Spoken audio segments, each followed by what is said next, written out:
Vamos discutir hoje esse capítulo intitulado Reforçando Dentes Tratados Endodonticamente. Então, eu queria perguntar para vocês, quantos de vocês já se deparou assim, com uma fratura catastrófica, aquela que deixa o dente irrestaurável na clínica de vocês, né? Quantas vezes isso já aconteceu com cada um de vocês? Com alguns de vocês, pode dizer, olha, eu vejo isso toda semana, outros, vejo isso todo mês, já vi uma vez ou duas. Mas todo mundo, em alguma situação, provavelmente já se encontrou com esse problema, né? De um dente que falha de maneira que não é mais restaurável, né? E a única opção que a gente tem é a extração desse dente, enxerto quando necessário e realização de implantes, né? Então, isso com certeza faz parte da realidade clínica de vocês. Levantem a mão aí, coloquem aí no chat, né? Quantos de vocês já se depararam com essa situação aí, ou a frequência com que vocês se deparam com essa situação ao mesmo tempo? Vocês estão vendo a minha tela inteira ou tem a galeria está aparecendo na tela? Tá aparecendo ou não? A tela está inteira? Como é que está? Estão vendo bem? Sim. Tá tudo certo, né?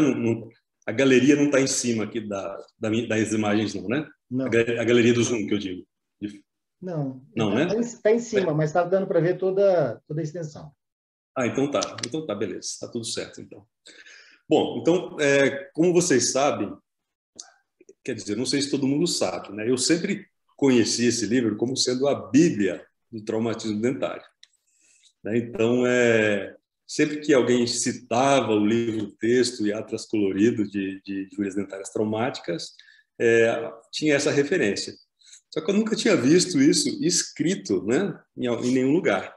E num artigo do ano passado, né, que se faz um tributo à obra do professor Andreassen, lá está dito textualmente que esse livro é a Bíblia do traumatismo dentário. Por isso, o meu papo relacionado à religião aqui, né? Horário, tudo religiosamente, a discussão que não deixa de acontecer há mais de 2 anos, né? E a gente está aqui para isso. E para mim essa analogia é perfeita, porque eu tenho o mesmo sentimento com relação à leitura da Bíblia. Como cristão que sou, né? Eu sempre procuro ler a Bíblia, sinto muito prazer em fazer isso. Eu sempre aprendo alguma coisa. E com esse livro não é diferente. Eu sempre que leio esse livro, tiro vários insights, várias questões básicas mesmo, né, dos fundamentos da traumatologia dentária que aqui estão. Então, aqui tem a resposta para tudo nesse livro relacionado à traumatologia dentária. Eu ainda não sei tudo, não tenho a pretensão de saber tudo também, mas grande parte do que eu sei eu aprendi aqui nesse livro, que é básico, né? Básico. E eu tenho a mesma dificuldade, né, de ler esse livro com relação à Bíblia, né? Eu sei que aqui tem informações importantes, relevantes, mas nem sempre priorizo a leitura. Mas essa oportunidade que a gente está tendo aqui no grupo de estudos do Trauma Dental Brasil está sendo ótimo para isso, né? Para a gente poder estudar a Bíblia do trauma dentário. Então, todos vocês que estão aqui, né, se lerem esses capítulos todos, ao final, com certeza, reunirão, né, vão ter reunido uma ampla gama, né, de assuntos e terá um repertório muito grande relacionado à traumatologia dentária, porque realmente é um livro bastante completo. Nós já estamos no capítulo 27, que trata de dentes tratados endodonticamente, mais especificamente as questões que levam a fraturas de dentes tratados endodonticamente e os meios que a gente tem para reforçar, entre aspas, né, reforçar o dente tratado endodonticamente, porque nada que a gente faça num dente tratado endodonticamente vai restaurar a resistência de um dente rígido, de um dente natural. Então, isso nunca vai acontecer com nenhum dos métodos disponíveis, né? Então, por mais que a gente tente reforçar, a gente sempre vai ter essa limitação. Um dente tratado endodonticamente que sofreu várias perdas de estrutura dentária e ainda assim foi restaurado com todos os recursos disponíveis para ter o máximo de sua resistência, ainda não alcança a resistência de um dente rígido. Então, são as medidas que a gente tem, né, para que possamos minimizar essa perda de resistência dos dentes e mantê-los, os dentes em função por toda a vida, né? Então, esse é o objetivo desse capítulo, né? Tratar das técnicas, das causas que levam a fraturas de dentes tratados endodonticamente e os recursos atualmente disponíveis para que a gente possa minimizar essa perda de resistência do dente e manter o dente funcional na boca, né? Então, isso tem íntima relação com a traumatologia dentária, mas o capítulo não é específico para dentes traumatizados, né? Para dentes tratados endodonticamente de qualquer, independente da causa do tratamento endodôntico. Tá certo, pessoal? Fiquem bastante à vontade, tá? Para fazerem perguntas, tá bom? Durante toda a aula aí, o Rogério vai ficar atento aí no chat e me avisa aí se tiver alguma coisa, para que a gente possa ter uma noite de quinta-feira aqui bastante agradável e que todos possam tirar daqui algum insight, algum ensinamento, alguma coisa do mestre Andreasen, né, ou dos autores desse capítulo, no caso aqui o Kishin, né, e que possam aplicar amanhã na clínica de vocês. Né? Todos podem fazer isso, né? Quem clinica sempre tem uma oportunidade de aplicar o que aprendeu.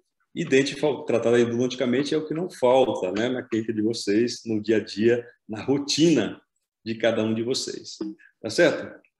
Então, para começar, eu queria perguntar, né? Como é que a gente pode reforçar a estrutura dos dentes tratados endodonticamente? Né? Essa é a reflexão de todo esse capítulo. Como é que a gente faz para reforçar a estrutura de dentes quando, por alguma causa, ele perdeu vitalidade, perdeu estrutura, precisou ter o canal tratado e precisa ser mantido na boca. Ainda tem condições, né, de ser mantido na boca. O que a gente faz nesse sentido? Para aumentar a resistência desse dente, né, minimizar a perda estrutural que ele perdeu e mantê-lo funcionalmente. Tá? Então, essa é a reflexão que a gente vai fazer aqui durante toda a aula de hoje. Tá? O Rogério me apresentou como professor de materiais dentários, né? Então eu vou explorar aqui a parte de composição da dentina, estrutura um pouco, né? De propriedades mecânicas também, porque tudo isso está intimamente relacionado com fraturas. Por que o dente fratura? E também com os recursos que a gente tem para que se possa, de alguma maneira, reforçar a estrutura do dente. Ele trata aqui, deixou o esmalte de lado, né, mas trata apenas da estrutura da dentina, porque a dentina é responsável pela maior parte, né, da estrutura do dente. O dente é composto de dentina, né, a parte correspondente ao esmalte é uma parte muito menor comparado com a parte em volume, né, e peso também que a gente tem da dentina. Então, a dentina, olha só, a dentina é chamada um biocompósito, né? Que a gente chama a resina composta de resina composta porque ela tem uma parte orgânica e uma parte inorgânica. Não é isso? Isso que é um composto híbrido, né? Em se tratando de materiais dentários. Agora, quando a gente está falando de um tecido biológico,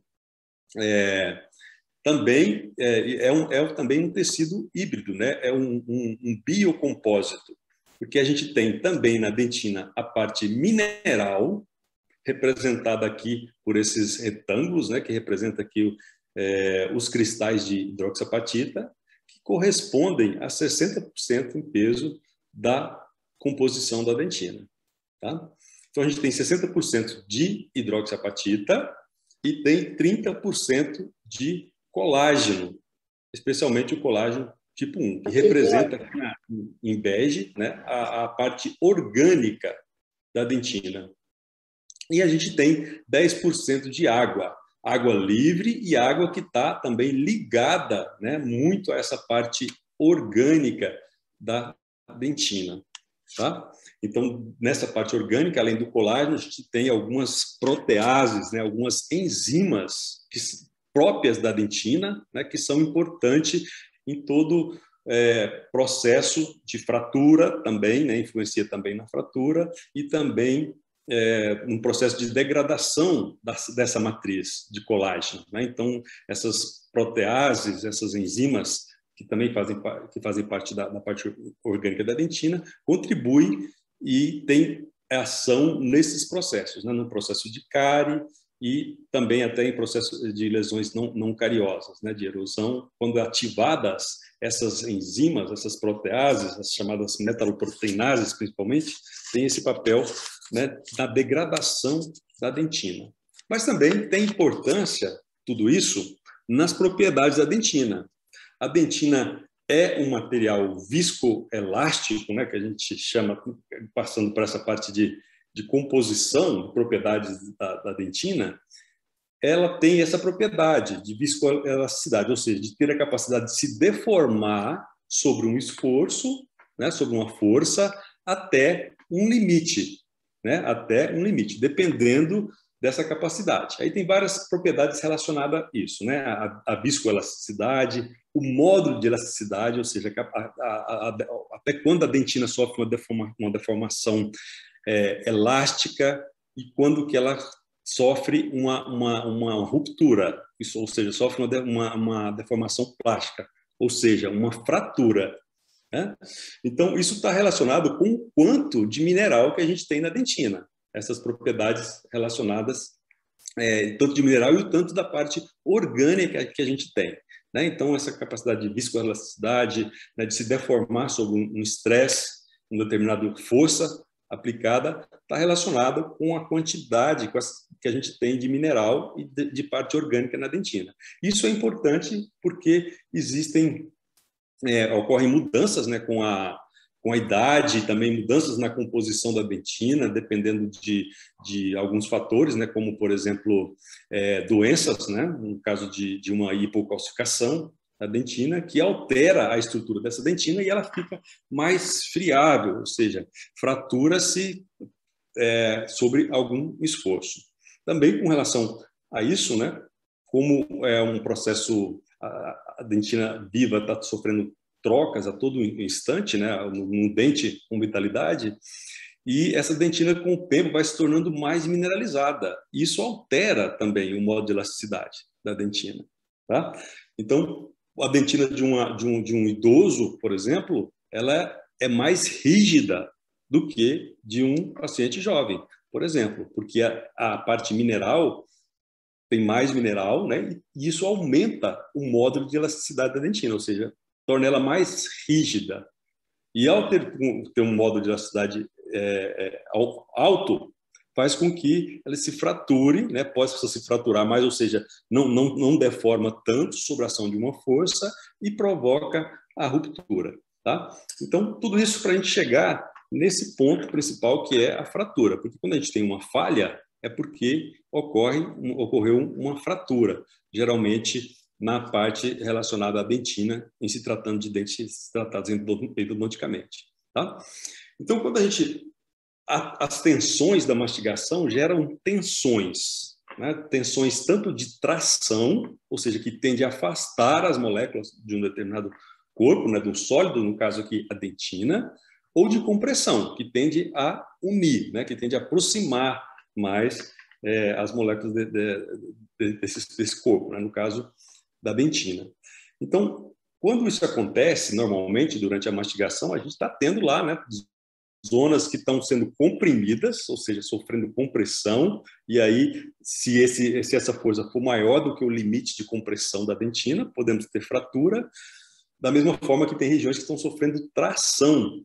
Então, se a resistência à tração daquela dentina for menor do que a força que está sendo aplicada, a dentina se fratura sobre esforço de tensão, de compressão ou sobre esforço de tração também. Lembrando que a dentina é muito mais resistente à compressão do que à tração. Ao sofrer um esforço de tração, ela vai se romper, vai fraturar com mais facilidade do que quando sofre um esforço de compressão. Tá certo? Então, durante a mastigação, normalmente, a gente tem essas zonas de tensão que está acontecendo e formam-se tensões de compressão, de tração e também de cisalhamento, força de cisalhamento, que tende a torcer a estrutura do corpo, né? Do caso do sólido, no caso aqui, a dentina. Tá? E isso também pode gerar uma concentração de tensões em uma determinada área e iniciar um processo de propagação de uma trinca, que com o tempo vai aumentando. É o que a gente chama de fadiga.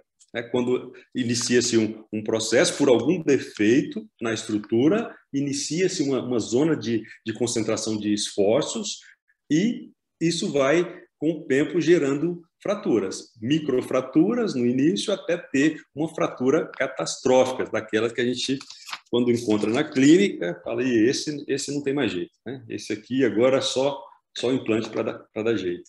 Né? Então, tudo isso está relacionado com a composição da dentina e com essas propriedades mecânicas que fazem o dente resistir às tensões e se manter em função, ou que leva à falha, e ele muitas vezes precisa ser extraído por essa razão, por ter falhado de maneira catastrófica, né? De maneira irrestaurável. Tá? Então, dessas propriedades, não vou me alongar muito, mais importantes são essas: a viscoelasticidade, a resistência à tração, a resistência à compressão e o módulo de elasticidade, tá? Relacionados à dentina. Então, as tensões oriundas da mastigação, elas distribuem-se na região cervical. Então, em uma condição normal, né, de oclusão, uma força dirigida no sentido do longo eixo do dente, as tensões vão se dirigir para a região apical, mas sofrem concentração na região cervical e diminuem à medida que se distribui ao longo da raiz. Tá? E as fraturas vão ocorrer por fadiga, por aquela concentração de tensões num determinado local e que vai fazer com que a gente tenha concentração de tensão, microtrincas, microfraturas, até evoluir para uma fratura vertical da raiz, por exemplo, tá? Ou da coroa. Isso acontece sempre por esse processo de fadiga, que as tensões vão se acumulando. Então, isso é muito importante na clínica, porque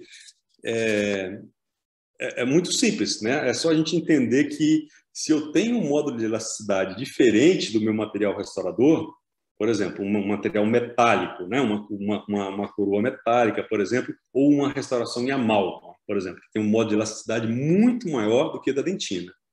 Então, essa incompatibilidade, né, do módulo de elasticidade vão fazer com que esses dois materiais se comportem de maneira diferente sobre a ação de uma força.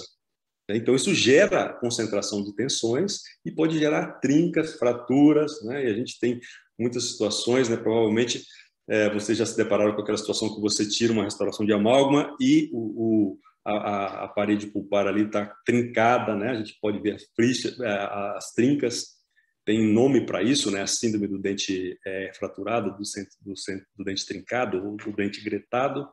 Isso acontece por conta dessa diferença nos módulos de elasticidade dos materiais restauradores e também do dente. Então, isso quando o dente tem não tem um canal tratado, pressupõe-se, né, que ele tem uma quantidade maior de estrutura, resiste melhor a esses esforços. Né? No dente tratado endodonticamente, isso é mais crítico, porque grande parte das estruturas de reforço do dente foram removidas, ou se perdeu durante o processo de cárie ou fratura que levou ao tratamento endodôntico, ou ainda durante o tratamento endodôntico. Né? Hoje, os endodontistas fazem um trabalho maravilhoso. Na minha época, que eu fiz graduação, eu aprendi a fazer aquela abertura coronária que a gente tinha que ver tudo ali, né? E tinha que abrir bastante, todo o tanto que a gente abria, o professor falava ainda, tá pouco, não estou vendo, faça o desgaste compensatório aqui, faça o desgaste compensatório ali. Quantos endodontistas a gente tem aqui na sala hoje? Tem algum? Fala aí para mim, gente, quero conhecer os endodontistas. Então, essa perda de estrutura leva naturalmente a uma diminuição da resistência do dente. Tá? Como eu comentei, a resistência à tração ela é menor do que a resistência à compressão. Então, uma mesma força no sentido de compressão pode não gerar fratura na dentina. A mesma força aplicada no sentido de tração, no sentido de separar, pode levar à fratura na dentina, porque ela resiste menos à tração. A resistência à tração é menor do que a resistência à compressão na dentina. Tá? Isso importa quando a gente faz um material restaurador, uma restauração, a gente propõe algum método restaurador, alguma técnica restauradora para restaurar aquele dente que sofreu tratamento endodôntico. Tá? Então, isso acontece por propagação, né? A fratura acontece por fadiga, que inicia-se na região de concentração de tensões, por perda de estrutura ou por falta por incompatibilidade entre o módulo de elasticidade do material restaurador e da dentina. Tá? Então, vocês podem perguntar, Júlio, então a dentina tem o mesmo módulo de elasticidade que a dentina? Não, o mesmo não tem. Né? Tem algumas resinas que têm um módulo muito parecido com o da dentina. Mas o que a gente pode resumir, de uma maneira geral, com os materiais mais básicos, é que os materiais metálicos, todos eles têm um módulo de elasticidade muito mais alto. E os cerâmicos também. Tá? Os metálicos e os cerâmicos, diferente dos materiais das resinas compostas e do cimento de ionômero de vidro. Também, tá? Que tem módulo de elasticidade mais próximo do da dentina. Tá? Muito bom. Então, quais são os fatores de risco para fratura? Por que um dente fratura? O que acontece quando o dente fratura? O autor, né, desse capítulo, ele coloca esses 5 fatores. Então, a mudança na composição da dentina, no caso de doenças, né, isso pode acontecer, e alterar a composição da dentina. Isso também pode levar à fratura, né? Seja ela ser menos mineralizada ou mais mineralizada, pode levar também à fratura. A ação bacteriana e das enzimas próprias da dentina, aquelas proteases que eu falei para vocês, principalmente as metaloproteinases, que estão ali em grande quantidade da dentina e contribui também para esses processos, né, de cárie, de erosão. E isso também está relacionado com fratura, porque gera-se área de concentração de tensões, né, dependendo desses defeitos, da maneira que eles são que ocorrem, né, e precisam ser restaurados depois. Isso leva à região de concentração de tensões e leva à fratura também. Tá? A perda de estrutura do dente. Então, quando a gente faz uma abertura coronária, por mais conservadora que ela seja, né, como os endodontistas fazem hoje, aquela abertura elíptica ali nos dentes da região anterior, né, tirando somente o necessário para ter estrutura, a maravilha, usa-se os instrumentos rotatórios, flexíveis, maravilhosos que a gente tem hoje, né? Mas ainda assim, há perda de estrutura. Tira-se um componente importantíssimo na resistência geral do dente e na distribuição das tensões de maneira uniforme, que é o teto da câmara pulpar. Né? Não tem jeito de fazer tratamento de canal, sem tirar o teto da câmara pulpar. E muitas vezes, as estruturas de reforço, como a crista marginal, por exemplo, já está comprometida pela fratura, pela cárie que aconteceu. Então, isso também diminui naturalmente a resistência do dente à fratura. Tá?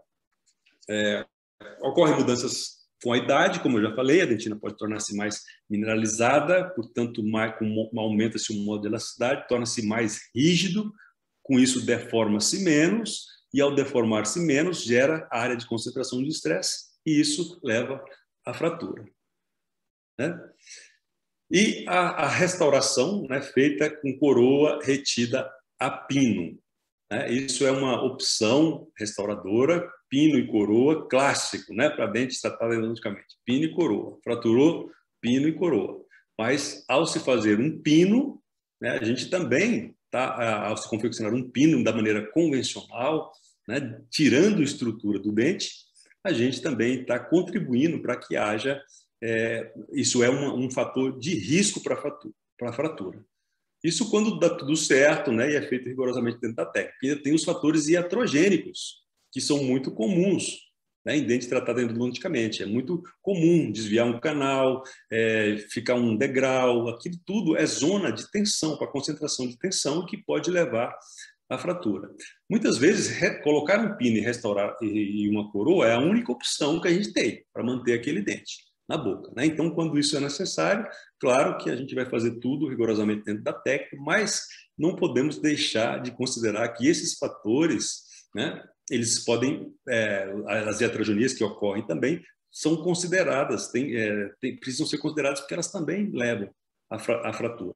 Tá? Então, ao mesmo tempo que a gente fazendo uma coroa e com pino, a gente está contribuindo para melhorar a distribuição das tensões e manter esse dente em função, o ato de se confeccionar uma coroa com pino também pode levar, né, à diminuição da resistência do dente e fratura. Certo?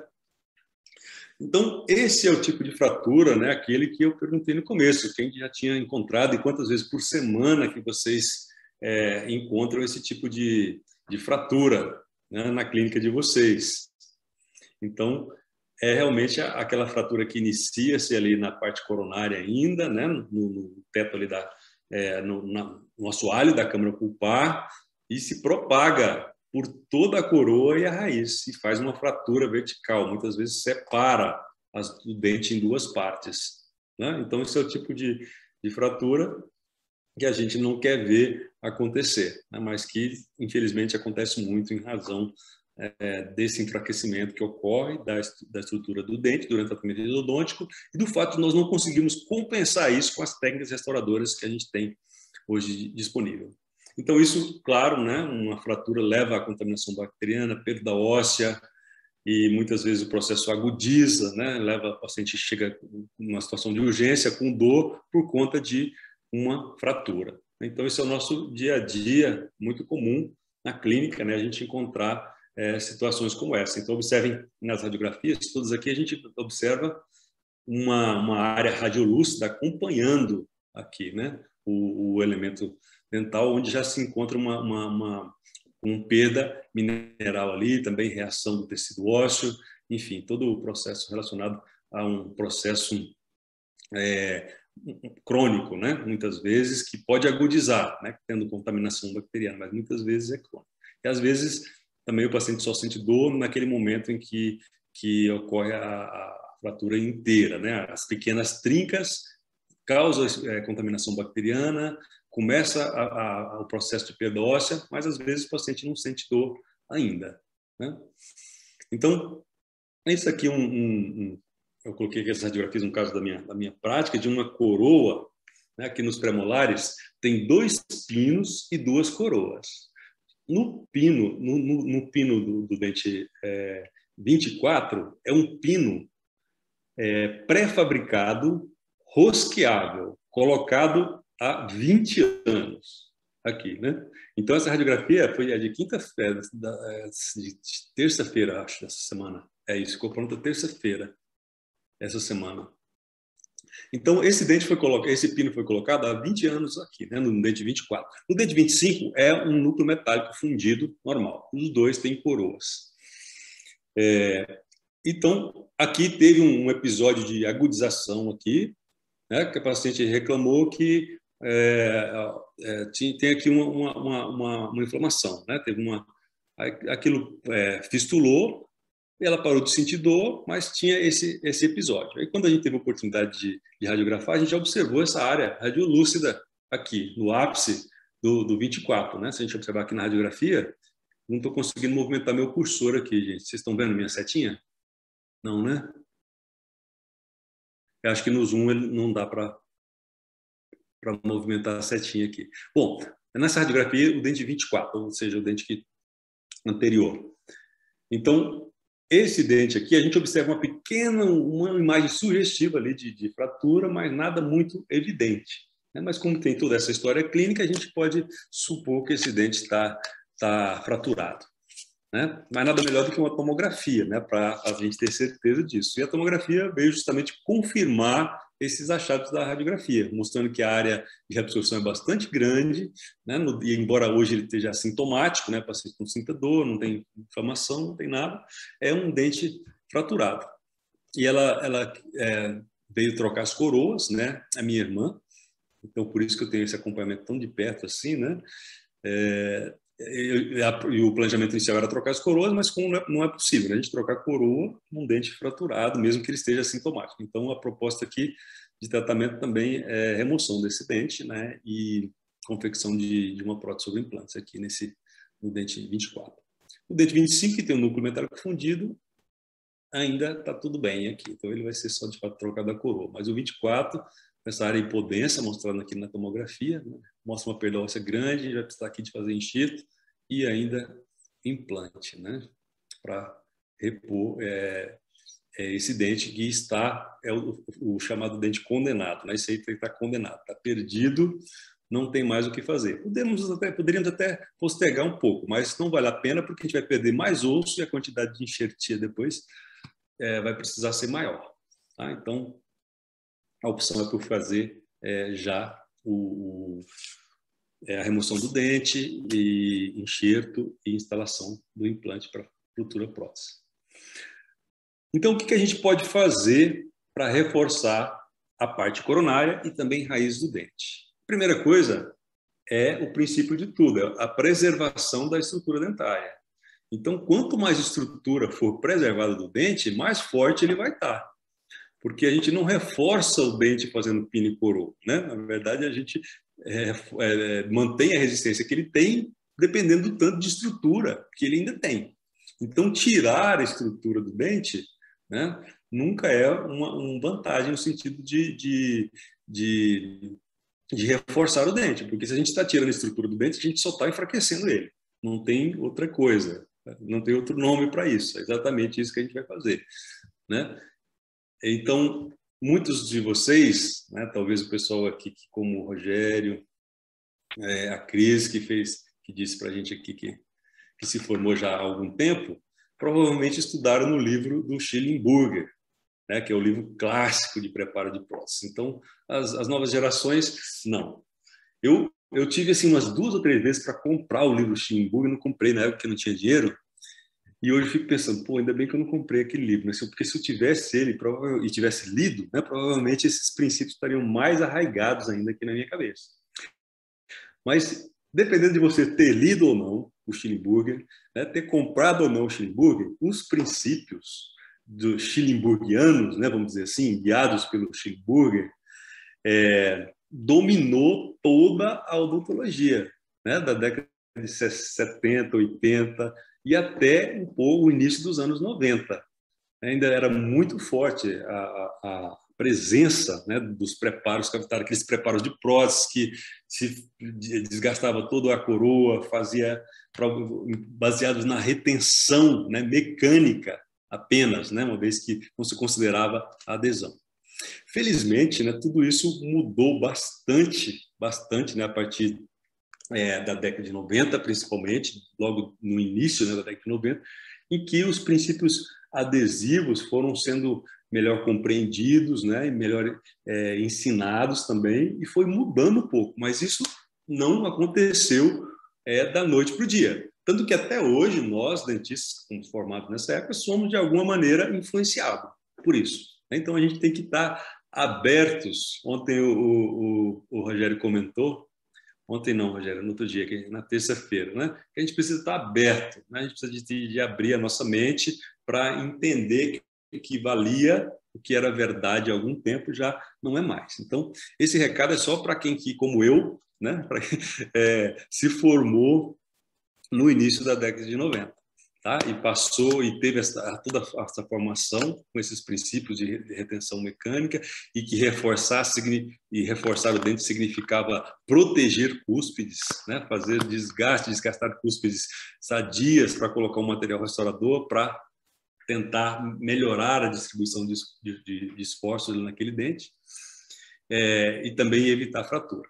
Né? Nem sempre a gente é bem sucedido, né? Quando tinha bastante estrutura do dente, sim, a gente conseguia que o dente ficasse em função, mesmo fazendo uma restauração com esses princípios baseados nos ensinamentos de Schellenberger. Mas se o dente tinha pouca estrutura, também a gente não acaba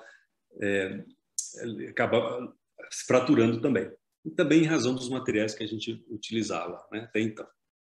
Então, essa preservação de estrutura dentária é a primeira coisa para se reforçar o dente, ou seja, é não desgastar.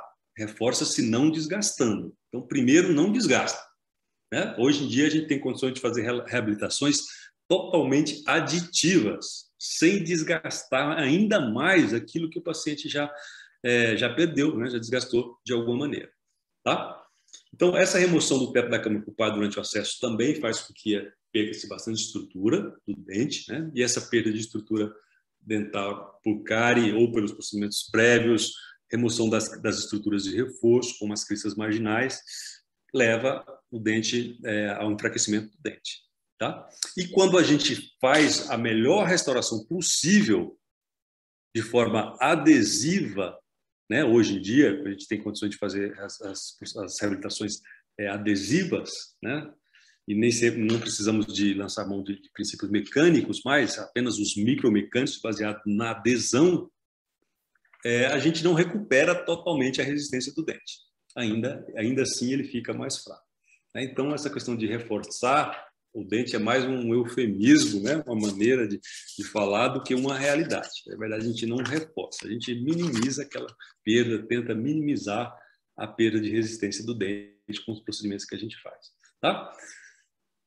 Então, o que basicamente guia esses princípios para aumentar a resistência da coroa? É prevenir a flexão de cúspides durante e após o tratamento. Tá? Então, essa flexão de cúspide ocorre porque a gente tira o teto da câmara pulpar, né, nos dentes posteriores. Né? Porque nos dentes anteriores, essa flexão de cúspides ocorre também, mas nos dentes posteriores é muito mais crítico, porque a gente, tirando ali o teto da câmara pulpar, a gente fica, e se tira também as cristas marginais, a gente fica com duas metades do dente ali. Fica um braço de alavanca grande ali e gera uma concentração muito grande na região cervical. Tá? Então, todo o nosso esforço num dente tratado endodonticamente tem que ser para diminuir a flexão de cúspides, tá? Depois do tratamento. Porque ao conseguirmos isso com materiais restauradores, adesivos, capazes de absorver essas tensões e distribuí-las de maneira uniforme na região cervical, né, a gente evita a fratura, porque evita a concentração de tensões e com isso evita a fratura. Tá? Então, é basicamente isso que a gente faz para reforçar a coroa. A raiz é manter a dentina pericervical. Tá? Então, quando a gente mantém essa dentina próximo ali da região cervical, o máximo possível, como é que a gente faz isso? Primeiro, desgastando muito pouco durante o tratamento endodôntico, deixando uma quantidade grande de dentina ali naquela região cervical, porque é ali na região cervical que se concentra os esforços. Então, é ali que a gente tem que manter, deixar a maior quantidade de dentina possível. Então, aquelas preparos que a gente fazia, bonitinho, para o núcleo ficar cônico, né? Certinho, com a forma certa, bastante expulsivo, isso enfraquecia muito a estrutura do dente. Isso acontece muito com os pinos metálicos, que a gente tinha que moldar o conduto, então tinha que estar expulsivo. Então a gente fazia aqueles preparos lindos, maravilhosos, o núcleo também ficava lindo, maravilhoso, e a estrutura do dente fraca e quebrava depois. Né?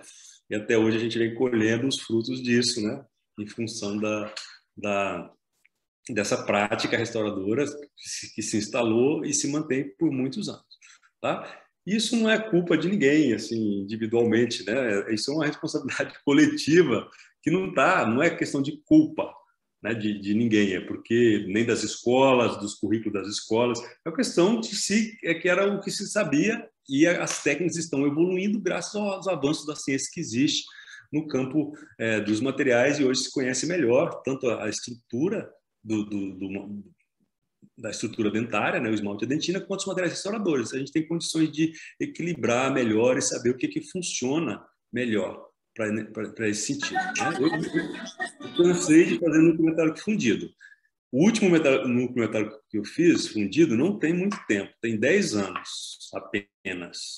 Mas eu me arrependo muito de ter feito, porque não precisava.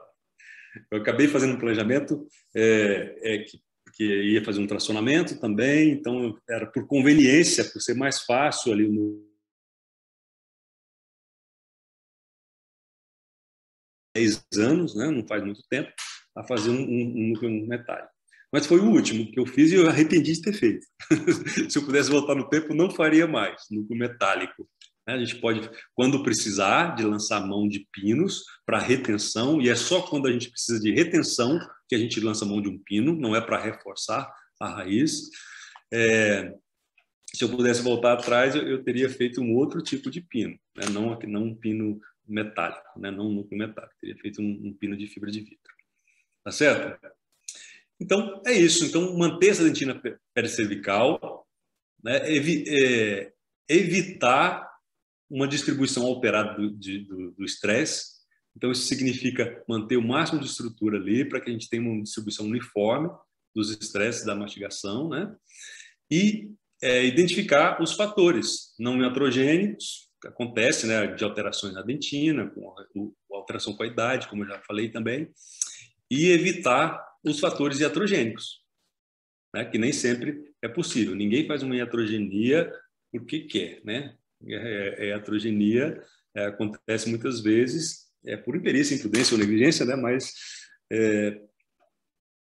às vezes é inevitável, né? Então são coisas que a gente não tem como evitar e ninguém está livre disso, né? Todo mundo que trata canal sabe que durante um tratamento de canal pode ter uma intercorrência, deixar uma raiz muito fraca ou acontecer uma perfuração, tá? Então são fatores iatrogênicos que a gente tem que evitar, né? Mas que eles podem acontecer. A gente tem que estar ciente disso e saber lidar também quando isso acontece. Então, o que fazer, né, para reforçar essa estrutura coronária, né, da dentina coronária e radicular? Uma avaliação pré-operatória bem feita, já identificando ali se existe alguma área com trincas, algum indício de concentração de esforço, de fraturas. Fazer restaurações intermediárias. O que quer dizer isso, restauração intermediária? Ele não é a restauração provisória. O autor coloca aqui como uma restauração intermediária aquela que a gente faz para viabilizar, antes do tratamento endodôntico, para viabilizar o tratamento endodôntico. Então, aquela restauração que a gente faz para reforçar um pouco a estrutura, poder isolar direitinho, poder colocar o grampo ali, né? Então, essa é a restauração intermediária, que ele chama de intermediária. E o desenho do acesso endodôntico, que a gente sabe que hoje em dia os endodontistas fazem, e os não endodontistas também, que precisam fazer acesso endodôntico, fazem um acesso mais conservador e também o desenho, né? Todo o acesso e a instrumentação é feito de maneira bastante conservadora, de maneira que a gente não vê mais tanto aquela forma cônica, né, de funil do canal, muito evidente. Geralmente é mais discreto. Por quê? Preza-se pela manutenção das paredes, pela preservação da dentina, e não remoção de dentina, né, de maneira desnecessária.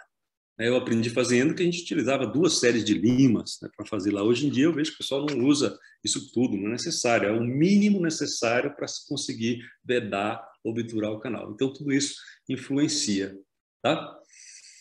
Restaurações coroas com coberturas de cúspides, ele aqui sugere, né, coroas com coberturas de cúspides, com essa intenção, né, de distribuir melhor os esforços e ter uma distribuição uniforme das tensões da mastigação para evitar concentrações de esforço e com isso fratura. Restaurações provisórias, essas sim, né, feitas depois do tratamento endodôntico. A maneira de restaurar a cavidade do acesso endodôntico também. Tá? Então, isso são medidas que a gente vai tomar, né, que podem ajudar a reforçar a estrutura coronária. Tá? Então, após o tratamento endodôntico também, identificar os fatores de risco, o que é uma análise da estrutura do dente depois do tratamento endodôntico, ou seja, o que sobrou aqui de estrutura, como é que está essa estrutura aqui que sobrou? Tem risco para fratura? O que a gente pode fazer para reforçar essa estrutura? E sempre conservar o máximo de dentina possível na região cervical. E fazer aqui um núcleo, né, de preenchimento, hoje conhecido como biobase também, né? Biobase nada mais é do que uma base, né? Ou seja, um procedimento que é feito com finalidade de selar aquela região para evitar qualquer contaminação bacteriana e também ter ali um reforço, no sentido que ter uma estrutura compatível ali com a estrutura do remanescente de dentina. Tá? Então, isso é um núcleo de preenchimento chamado de biobase. Nós vamos falar um pouquinho sobre biomimética. Esse termo é muito comum na biomimética, né? Na chamada odontologia biomimética, que é a biobase, que é um núcleo de preenchimento.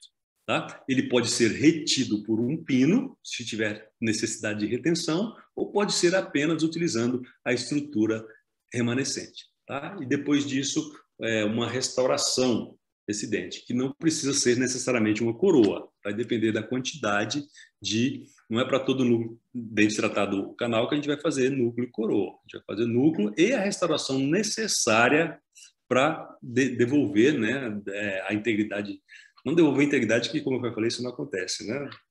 100%. Mas restaurar o dente de maneira que ele seja funcional, que ele tenha condições de permanecer na boca, de preferência por toda a vida. Tá? Por isso a gente não pode colocar nada que tenha risco de fratura desse dente. Ele não vai durar a vida toda. Tá? Então, essa avaliação pré-operatória corresponde a defeitos, né, na estrutura do dente, que ele eventualmente já tenha e que possa ser risco. Aqui, né, é uma fotografia do próprio capítulo que mostra uma fratura aqui no assoalho da câmara pulpar. Tá? Uma fratura aqui mesiodistal. Isso é resultado daquela flexão de custos que ocorre, né, quando o dente é submetido a um esforço da mastigação e a restauração que ele tem não protege ele desse movimento que ocorre e acaba acontecendo fraturas, né, no sentido... Isso é muito comum com restauração de amálgama, que faz uma cunha, né, que faz uma cunha aqui e tende a afastar esse dente, tá? E fraturar. As restaurações intermediárias são feitas quando a gente precisa de fazer aquela restauração para possibilitar o avanço no tratamento. Então, aqui a gente tem, do lado esquerdo, uma restauração de resina que foi feita num dente aqui para que pudesse ser completado o tratamento de canal. Do lado direito, a mesma coisa, onde foi colocada uma banda ortodôntica para segurar a estrutura do dente ali enquanto se fazia o tratamento do canal, até que se fizesse a restauração definitiva. Tá? Desenho do acesso endodôntico. Observem aqui, né, que a gente tem aqui exemplos já de dentes que mantêm a estrutura radicular, né? O acesso é bastante conservador e a instrumentação também bastante conservadora, que faz com que a gente mantenha uma estrutura mais resistente. E a conservação da dentina pericervical. Então, essa dentina que está ali na região cervical do dente, da coroa e da raiz, tá? Delimitada ali, né, por essas setas, e que a manutenção dela vai garantir uma distribuição mais uniforme dos estresses, das tensões da mastigação. Então, se a gente tiver ali uma quantidade grande de dentina, ela vai resistir e vai distribuir o estresse de maneira uniforme, evitando concentração de esforço, por consequência, fratura. Tá certo, pessoal? Então, esses são os princípios relacionados a fortalecimento da coroa e da raiz que esse capítulo traz para a gente. E também traz as interações entre os diferentes fatores que influenciam na distribuição das tensões. Então, quando a gente restaura um dente com um núcleo e uma coroa, a gente tem ali várias interfaces que estão todas interrelacionadas, né? E tudo isso pode ter algum ponto, é um elo, né, que vai desde a adesão, a colocação do material, que pode levar a falha, tá? Então, ele está relacionado com a própria integridade da dentina, né, com a própria integridade do material, no caso de um pino, né, a resistência desse pino, e ainda a gente tem ainda as interfaces, né, a resistência do pino, a resistência do material de preenchimento, do core, né, das propriedades mecânicas desse núcleo de preenchimento que a gente está fazendo, tá? E as interfaces, todas elas, a interface do pino com a dentina, né?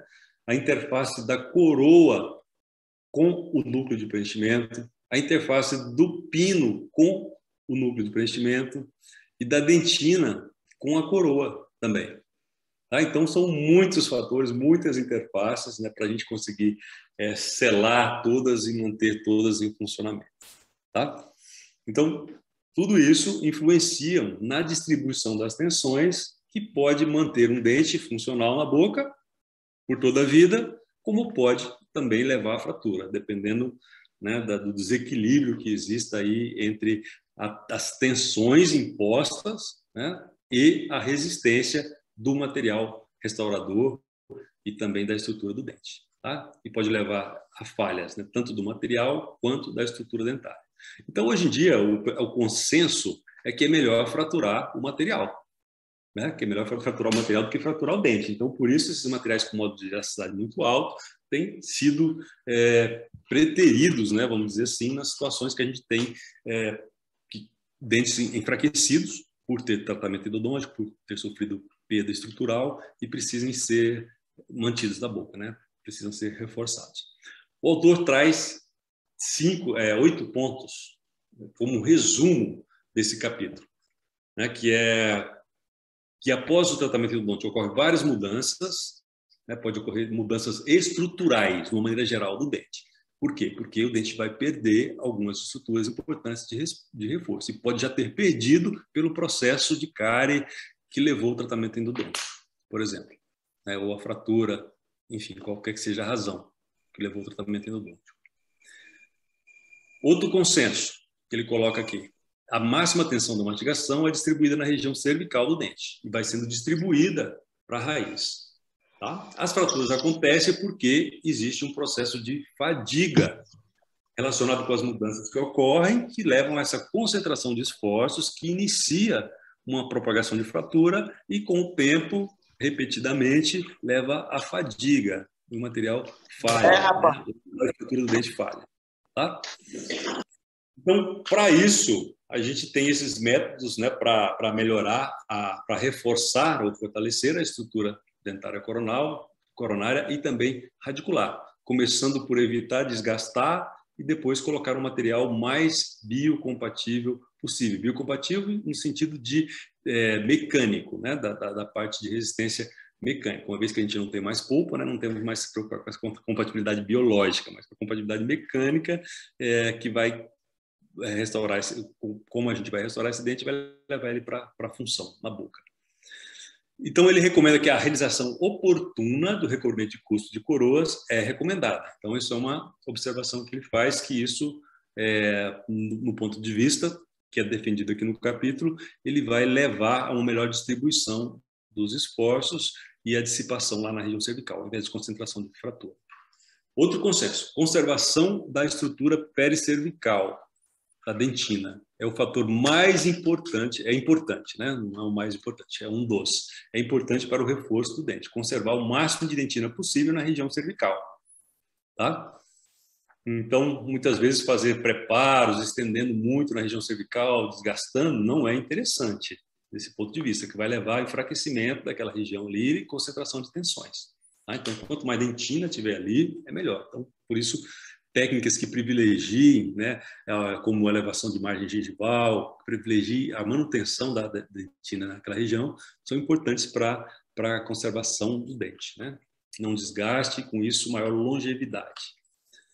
Núcleo de preenchimento e adesão estável entre o material restaurador e dentina radicular são os fatores essenciais para resistir à fratura. Aqui está um ponto-chave nas técnicas atuais. Um material adequado de preenchimento e adesão estável, né, entre o material obturador e a dentina radicular são os fatores essenciais para resistir às fraturas. Ele recomenda sistemas de pinos de fibra de vidro e carbono, né? Esses pinos são recomendáveis, embora o risco de fratura seja determinado pela quantidade de dentina remanescente. Então, ele não recomenda, a atualização desse livro, acho que a última edição dele tem 5 anos, né, mais ou menos, mas ele já não recomenda, né? Aqui não tem recomendação mais de pino metálico. Então, por isso que eu perguntei para vocês no começo se alguém ainda usava, né, pino metálico hoje em dia. Porque hoje em dia os pinos metálicos não têm indicação mais na odontologia. Não tem nada que a gente precise indicar um pino metálico, né? Pode acontecer por preferência do profissional, sabendo dos riscos, né, ou por conveniência, como eu citei aquele caso do último pino metálico que eu fiz há 10 anos. Então, as indicações dos pinos metálicos praticamente não existem mais hoje em dia. Não tem por que a gente indicar pino metálico. Mas não para só por aí, tá? Não tem ninguém chocado com o que eu estou falando, não, né, gente? Tá tudo bem? Vocês não estão falando nada, estou aqui seguindo em frente.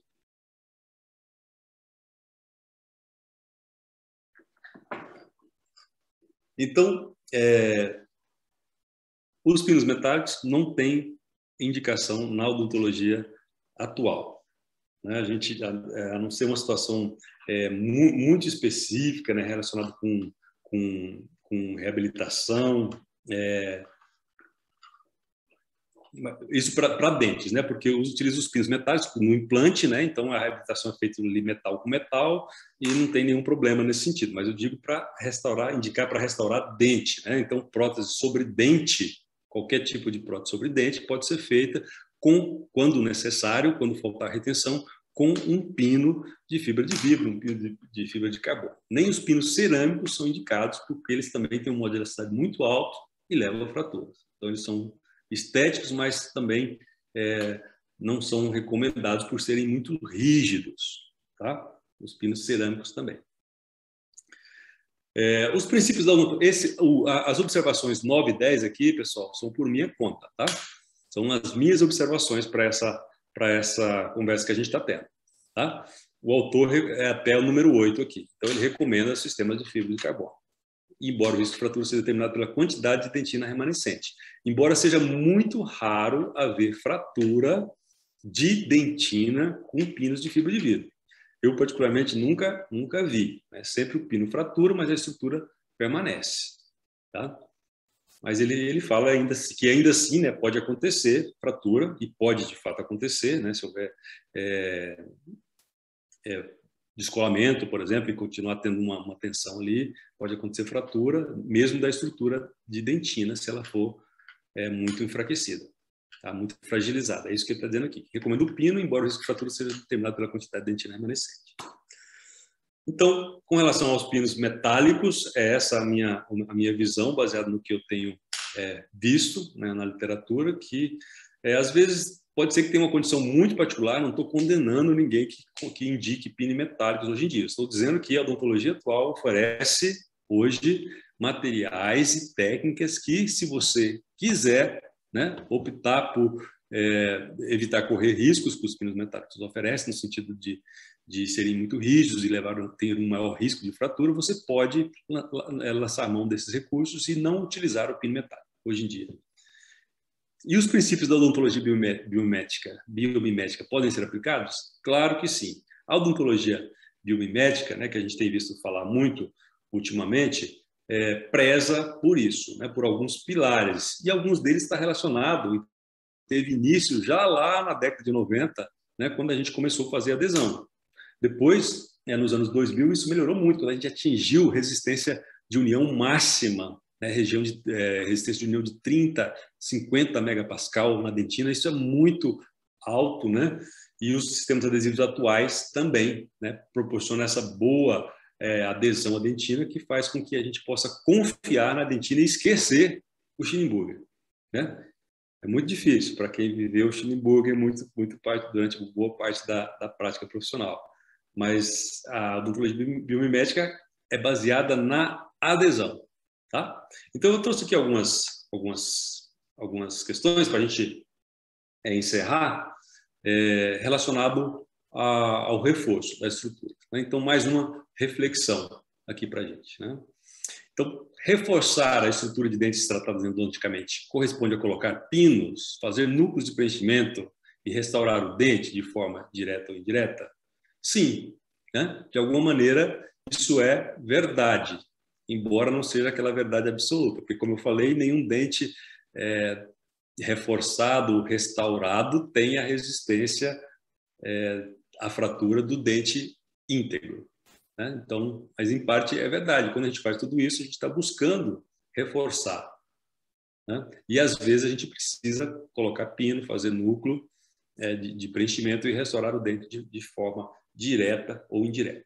O que é importante é a gente não ficar presos a dogmas, né? Não, pino, dente tratado canal é pino e coroa, né? Isso não existe, né? Isso não existe. Você tem alternativas, e a melhor é aquela que você conserva mais dente e vai permitir que o dente seja mais resistente e vai se manter por mais tempo na boca, tá?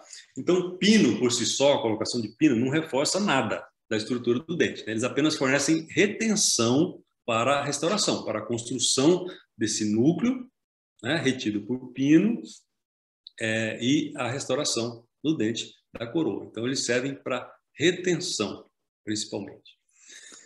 E hoje em dia, né, a gente tem cada vez mais evidências nesse sentido, que a gente não precisa de utilizar pinos, inclusive quando a gente faz restauração semidireta ou restauração indireta. Então, esse trabalho aqui é de 2017, mas é um trabalho bem básico, né? Já é um clássico aqui, que mostra que o efeito Ferlo, ou seja, ter uma quantidade de dentina na região cervical do dente, é mais importante do que se colocar pino. Tá? Então, que a colocação de pino só deve ser feita mesmo quando aquela fratura não restaurável. Não tem outra maneira de restaurar se não for colocar o pino. Falta retenção. Aí essa é a indicação que ainda existe de pino. E ele não precisa ser metálico, como a gente já coloquei.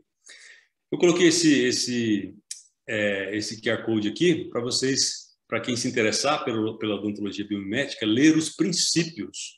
Tá? Esse protocolo aqui de biomimética, né, da odontologia restauradora biomimética, é um clássico, é um artigo bastante clássico, também publicado no ano de 2017, que mostra os princípios da odontologia biomimética, que significa uma odontologia baseada na biologia, na biomecânica, tentando imitar a natureza. Então, procura-se colocar materiais com modo de elasticidade mais compatível, melhorar a resistência adesiva aos substratos dentários, conseguir uma distribuição de esforços de maneira uniforme e manter o dente na boca por toda a vida.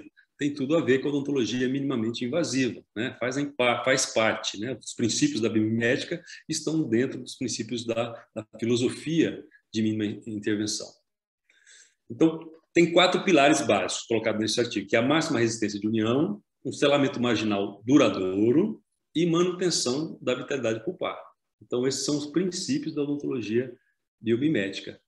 Ao manter a vitalidade pulpar, a gente está mantendo o quê? Integridade do dente. O dente também está mais forte por ter vitalidade pulpar, porque não perdeu-se ali o teto da câmara pulpar, por exemplo. Né? Um selamento duradouro vai evitar a infecção, descolamento, né, da restauração, e uma máxima resistência de união, que hoje a gente sabe que pode chegar a valores incrivelmente altos, talvez até desnecessários para a manutenção do dente na boca, né, por muito tempo. Então, é só a gente seguir os protocolos adequados para se otimizar a adesão, otimizar a polimerização dos materiais, para que a gente tenha um material com uma característica mecânica boa, né? Controlar a distribuição de tensão que existe durante esse material e, por último, obter um selamento marginal, né? Ter um selamento marginal, diminuir as tensões dos materiais. Eu coloquei esse caso aqui para que a gente possa ver, né? Esse caso aqui também é um caso que já tem quase 10 anos. Uma situação bem relacionada com trauma. Restauração de um dente tratado endodonticamente que sofreu trauma. A restauração vai ser aqui uma colagem de fragmentos, só que é uma fratura corono-radicular. Então, há 10 anos, a gente tinha um padrão, mais ou menos, também, que para esse tipo de fratura, a gente achava que precisava de aumentar a retenção. Já sabíamos que não ia reforçar, né? Mas não era por isso que a gente colocava o pino. A gente colocava o pino na expectativa de estar melhorando a retenção ali entre o fragmento colado e o dente, né? E com isso ter maior longevidade. Então, eu vou passar aqui rapidamente esses casos, só para a gente fazer um contraponto com o que a gente faz hoje em dia. Ou seja, não precisa de pino, tá, pessoal? Então, aqui, ó, o tratamento foi feito, tinha fratura e também tinha luxação nesse dente, né? Por isso foi feita essa contenção aqui, à época. E o tratamento endodôntico foi realizado no dente 11, que precisava de tratamento de canal, e agora a gente vai precisar restaurar esse dente. Aqui está o nosso material restaurador, o melhor material que existe, né? Esmalte dentina. Só que, nesse caso, nessa época, eu optei por colocar um pino. Né? Também hoje não faço mais dessa maneira, porque já estou tanto entendo e compreendo melhor as técnicas adesivas e sei utilizá-las, né, melhor, quanto sei que o pino não vai fazer diferença aqui, para esse caso. Então, é uma fratura da coroa e um pouquinho da raiz também. Aqui, o tratamento de canal foi feito e aqui a técnica com a colocação de pino. Colocado um pino aqui, reforço, um fibra de vidro, mas que tem um metalzinho no meio ali. Isso era colocado para a gente ver o pino, né, na radiografia. E a técnica convencional de colocação de pino e colagem do fragmento. Aqui, como acontece na maioria das fraturas corono-radiculares, a gente precisa ter acesso à margem, e aqui também optamos por fazer uma restauração transcirúrgica, né? Então, foi feito o acesso aqui para a gente a margem cervical, para ter acesso à margem cervical, sem aumento de coroa clássico, apenas ressecção óssea onde é necessário, né, para conseguir isolar minimamente esse dente aqui, né, e fazer aplicar uma técnica adesiva. Só que olha o que a gente precisa fazer para colocar o pino: tirar a estrutura. Isso faz sentido, pessoal? Hoje em dia? Não, né? Foi a primeira coisa que eu falei. Para reforçar, primeiro não desgaste. Tá? Se quer reforçar, primeiro não desgasta. Então não faz sentido, né? A gente ter que tirar a estrutura aqui para colocar um pino, a estrutura da dentina, para poder adaptar um pino numa restauração retida a pino. Aqui no caso da adaptação, que foi concedido aqui, adaptação aqui na palatina, região cervical ali exposta, com acesso cirúrgico e o isolamento e o grampo de retração, e técnica adesiva. Então, hoje, a gente simplesmente aplica uma técnica adesiva. Aqui, tá? Restaura. Então, o que é importante? A gente ter um bom aparelho de luz, né? Ter bons sistemas adesivos, saber utilizar a técnica adesiva de maneira correta. Tá? Isso tudo é muito mais importante e benéfico nesses casos do que colocar pino. Tá? Aqui é a restauração, pós-operatório imediato, e aqui a restauração na boca, aqui depois de um tempo pequeno aqui uma semana ainda. Então, esse outro caso, um caso mais atual, né, que eu fiz com o professor Leandro, e aqui foi optado não colocar pino. A gente não colocou pino, é um caso similar. Aliás, é um caso mais severo ainda, porque ele tem uma fratura coronaradicular. Tem fratura coronária e fratura radicular. Tá? Então, fratura coronaradicular e ainda fratura radicular, dos dois dentes. Então, um prognóstico bastante duvidoso, inclusive já evoluiu para um outro tratamento, mas o que eu quero focar aqui é na técnica que foi utilizada e não colocação de pino. Tá? Então, da mesma maneira, dente tratado do canal, né? Acesso cirúrgico também, porque fez essa opção, né, por fazer a colagem no mesmo dia aqui, e também para evitar aumentos grandes de coroa, né? Então, que a gente só tira o suficiente para conseguir isolar. Tá? Então, a gente pode ver aqui aqui na radiografia, a Érica trabalhou comigo aqui nesse caso também. A Érica está aí hoje, Rogério? Não vi ela, não sei se está. Não, Júlio, então, infelizmente ela não pôde participar hoje. Foi feito aqui o acesso e colagem dos fragmentos. Tá? Então, técnica restauradora. Condicionamento ácido seletivo aqui, né, sobre o esmalte, utilizando um adesivo mais contemporâneo, né, um adesivo universal. Condicionamento do esmalte, da dentina, aplicação do sistema adesivo, colocação do dente na posição, sem nada de pino. Restaura-se primeiro a abertura do conduto ali, faz ali aquele preenchimento ali, que a odontologia biomimética chama de biobase, e o reforço ao mesmo tempo, ou férula interna também, que quando o dente está desgastado. E, a partir depois disso, cola-se normalmente o fragmento, sem necessidade de utilizar pino. Né? Então, isso para o caso de uma colagem. Tá? Nesse caso aqui, é uma restauração. A gente fez uma restauração direta aqui, optamos por não fazer indireta em função da idade do paciente, também sem uso de pino. Então, é um caso também que há 10 anos, né, eu provavelmente ia dizer, olha, não vai ter jeito, vamos ter que colocar pino. Mas hoje, né, eu já consigo trabalhar dessa maneira, ter confiança e indicar de não colocar pino nessa situação e ainda assim fazer uma restauração que seja funcional, né, que esteja na boca e tenha função, e no caso aqui anterior até estética também, né, para que o paciente possa ficar com o dente na boca, com o próprio dente na boca.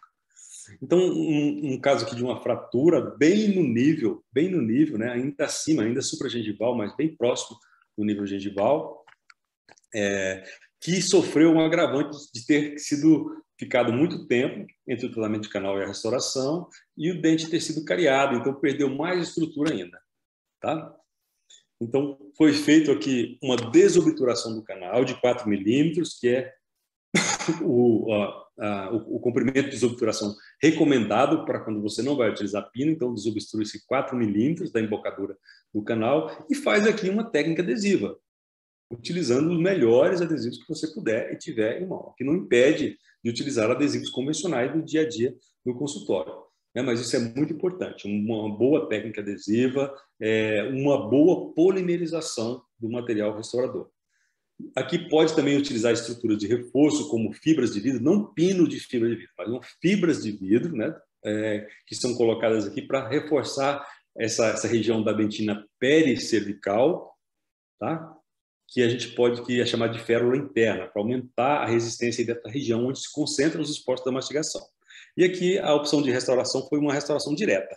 Tá? Então a gente fez aqui uma restauração direta com o aluno Edivar, lá da UNB, que fez essa restauração, fez uma restauração direta, né? Aqui, que chegou aqui nesse resultado, e o dente está em função ainda até hoje, sem restauração indireta, né? E sem uso de pino, o que para a gente é a melhor opção de tratamento para essa criança, que tem 12 anos de idade hoje, né? Já tem 2 anos dessa restauração. Tá? Isso na região anterior, né, pessoal? Na região posterior, a gente não fica, não é diferente, tá? Então, a gente também pode lançar a mão dessas técnicas. Observem aqui, né, no caso, né, um dente tratado endodonticamente com uma grande restauração, né? Então a gente tem aqui, ó, a distal desse dente aqui é tudo resina também, né? Tem essa estação provisória, de maneira que quando a gente, olha só, tá bem nítido aqui a divisão da resina, né? Quando a gente tira tudo isso, a gente tem isso de estrutura dentária, né? Mas ainda assim a gente pode fazer aqui uma elevação da margem, tentar uma técnica restauradora para manter esse dente. No caso aqui, uma restauração direta. Então esse artigo que está aqui também, no QR Code, ele mostra esse limite entre a restauração direta e indireta, quando optar por uma e quando optar por outra. Então, esse caso aí é um dente que, pelos critérios aqui desse artigo, ele já precisaria de uma restauração indireta, ou pelo menos semidireta. Nós fizemos uma direta aqui, sabendo que estávamos extrapolando um pouquinho, né, a indicação, porque uma restauração com uma restauração indireta aqui, provavelmente a gente conseguiria um melhor contorno, né, uma melhor anatomia. Mas essa foi a que foi possível, e ela é possível de fazer sem nenhum pino, né? E utilizando só técnica adesiva, tá? A mesma coisa aqui. Nesse dente, no dente 14, aqui foi a opção todos tratados endodonticamente aqui, aliás, o 14 e o 16, onde foi trocada essa restauração de amálgama, que estava fraturada, e uma restauração que também era em amálgama no dente 13. Então, todos tratados endodonticamente, e aqui optou-se por fazer uma restauração direta no 14, que está aqui, a restauração feita, e no dente 15, mesmo com essa grande perda de estrutura, optou-se por fazer uma restauração sem pino. Então, construiu-se aqui um núcleo de preenchimento, uma biobase, e sobre ela a gente fez uma restauração indireta, em resina composta, também sem uso de pino. Então, isso para mostrar para vocês essas possibilidades que a gente tem hoje em dia e que nem sempre o caminho é usar pino. E aí, o que você está fazendo? Restrita aqueles casos que a gente precisa de retenção. Tá? Então, está aqui, técnica adesiva, adesivo convencional, de condicionamento ácido total, tá? Aplicação do adesivo, construção do núcleo de preenchimento, ou biobase, se quiserem chamar assim, né? E depois o preparo aqui, sem recobrir essa custo, poderíamos ter recoberto aqui, né, a biobase, e uma restauração que foi confeccionada de maneira indireta. Aqui o preparo, né? Como estava no nível da gengiva, a gente optou por não deixar lá embaixo no nível cervical, mas se ela tiver subgengival, pode-se ficar em resina, o término cervical, não precisa ser em estrutura dentária, tá? E a gente tem aqui a restauração indireta, que foi feita em resina e colocada, cimentada aqui nesse dente, sem utilizar núcleo, tá? E também sem ser nenhum tipo de pino, né? Nenhum tipo de pino foi colocado aqui. Pessoal, eu espero que vocês tenham aproveitado no sentido de fazer uma reflexão sobre a prática de vocês, sobre os princípios clássicos de restauração de dentes tratados endodonticamente e sobre as opções mais atuais que a gente tenha. E quem não conhecia os princípios da odontologia biomimética provavelmente já está praticando ela sem conhecer mesmo os princípios, mas sabem que a gente hoje tem esse reforço, tem esse respaldo, tem ciência por trás disso, né? E que leva a gente a pensar e mudar a nossa prática, como eu venho fazendo todo dia, né? Já mudei muita coisa, mas cada dia que a gente descobre uma coisa nova, ganha mais confiança, a gente descobre uma maneira nova também de fazer. E muitas vezes essa maneira ela representa para o paciente a única maneira que tem, né, a possível para que ele possa manter aquele dente na boca em função. Então, além de buscar manter os dentes por toda a vida na boca, a biomimética tem essa questão um pouco, aumenta um pouco o alcance social das técnicas, uma vez que utiliza-se técnicas restauradoras convencionais, que são comuns no clínico, com materiais mais baratos também, isso torna mais acessível também para o paciente, esse acesso. Tá certo?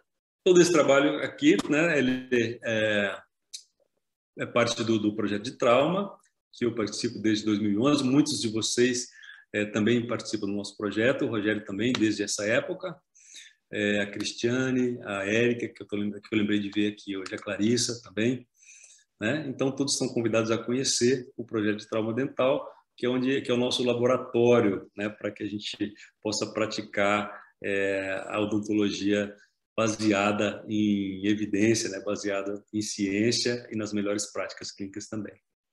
Parte da nossa equipe está aqui, faltando muita gente nessa foto, e aqui estão nossos contatos para que vocês entrem em contato caso queiram saber mais sobre trauma dental. Vocês todos que estão aqui querem, né? Que estão aqui no grupo de trauma dental do Rogério, então são gente que quer saber mais sobre trauma dental, com certeza. Obrigado pela atenção de vocês. Se tiver alguma pergunta, eu estou à disposição. Muito bem, passei um horário aí, não, Rogério? Estamos muito felizes, mas só corrigindo, né? Não é meu grupo, é nosso, sempre. Então Sim, claro. É uma construção coletiva. O Brasil é do Brasil e não do mundo. Brasil com Z para poder falar que é uma referência internacional. Ó.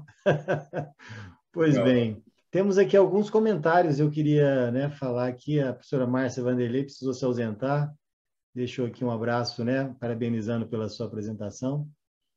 Obrigado.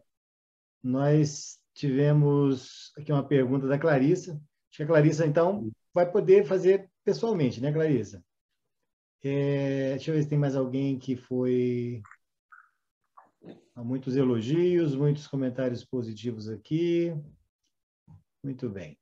Clarissa, então, você pode fazer a pergunta direto. Assim, professor Júlio, você fez duas perguntas, né? Duas perguntas. Vamos lá. Não vi aqui no chat, Clarissa. Você perguntou se tem acompanhamento, né, desse caso. Do caso, o primeiro caso que se apresentou com o Pino, se você teve algum acompanhamento dele, eu sei que esse acompanhamento é mais difícil, né? Eu tenho de 2 anos. Tenho fotos de 2 anos e radiografias de 2 anos, apenas de 2 anos desse caso. Vou tentar resgatar aí, porque é bastante importante, né, a gente ter e ver como é que ele se comportou aí ao longo dos anos. É isso que eu fiquei curiosa, para ver essa comparação com e sem Pino, sabe? Exato.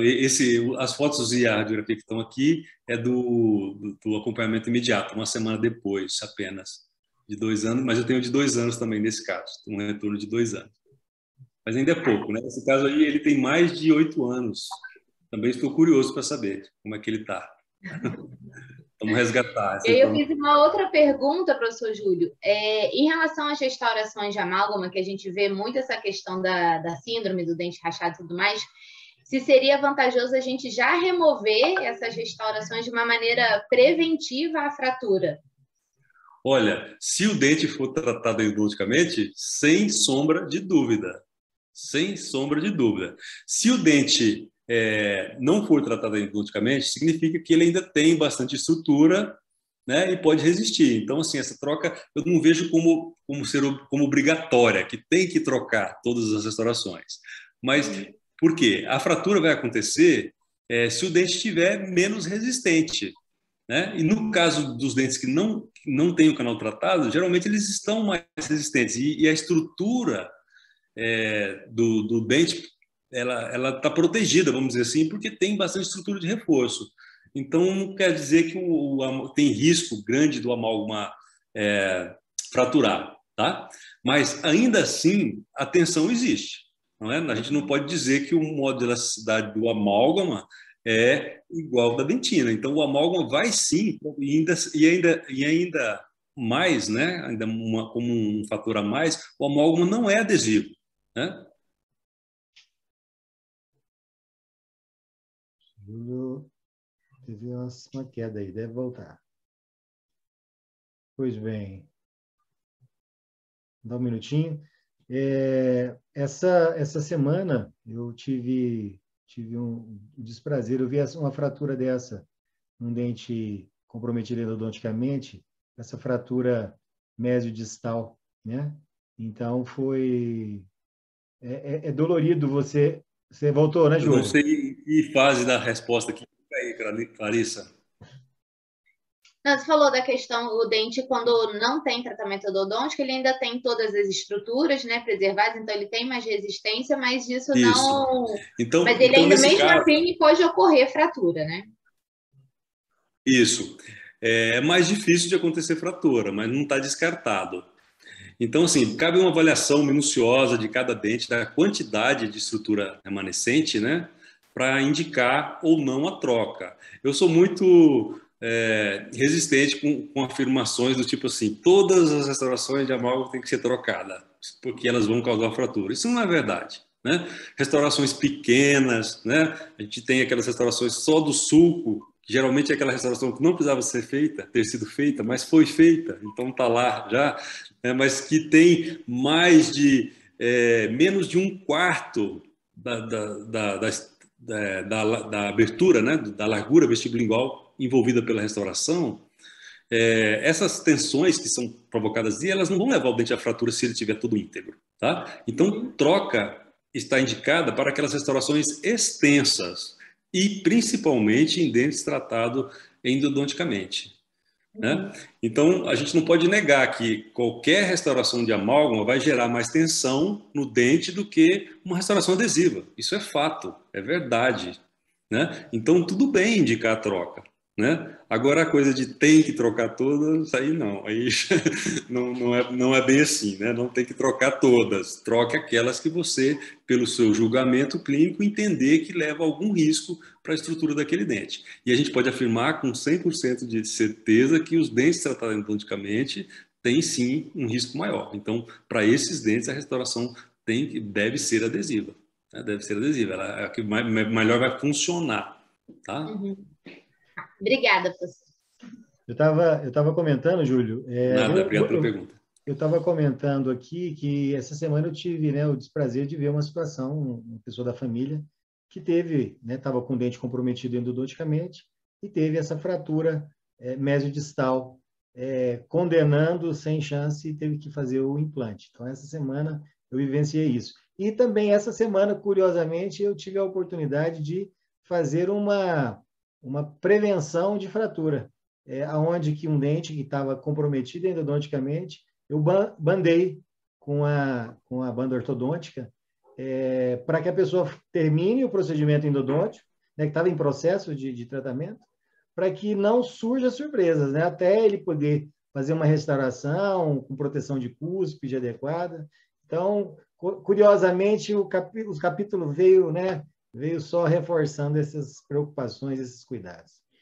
E assim, uma questão que eu acho que eu gostaria até de levantar é que na situação, nós falamos muito da preservação do tecido dentário nessa região vulnerável, né, que é a questão cervical. Mas talvez a preservação da estrutura oclusal, talvez a gente realmente precise ser mais, avançar um pouquinho mais no preparo, né, para proteção de cúspide. Eu gosto muito dessa ideia da proteção de cúspide, né?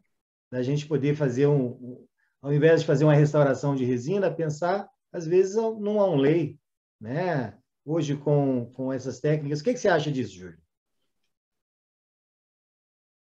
Numa restauração maior.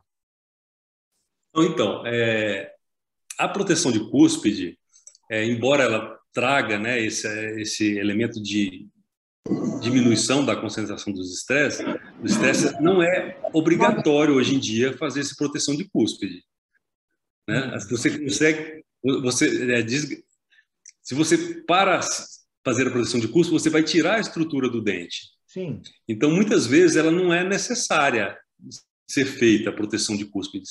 Se a restauração é adesiva, ela pode manter. Agora, se é uma restauração em porcelana, por exemplo, se você for fazer uma restauração em resina, por exemplo, como essa que a gente mostrou aqui, né, não tem problema nenhum você deixar não fazer a proteção de cúspide. Você vai ter o reforço, né, pela união da estrutura do dente, sem fazer a proteção de cúspide.